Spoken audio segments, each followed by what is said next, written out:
Hi, I'm going to show you guys how to make rainbow meringue pops. I had a couple of videos of piping out these meringue pops that went viral, one getting over 5 million views, and a lot of people asked me how to make them.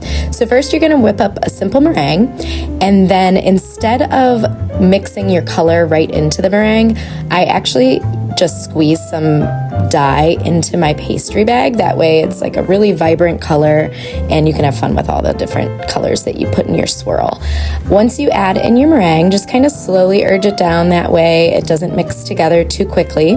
I usually will pipe a couple out onto some parchment just to get that color flowing down, and then you can take either a regular size sucker stick, or I'm using these monster ones which are really fun, and you kind of center it into the middle of that pastry tip, and as you're squeezing gently, just kind of pull and twist the sucker stick to reveal your beautiful colors that you chose.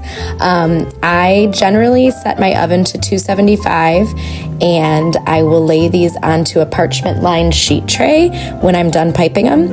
You can bake them for about an hour. It takes a while because we're like really drying out that meringue, and then when you pop them out, they are so delicious and you can have so much fun with all your colors. Enjoy!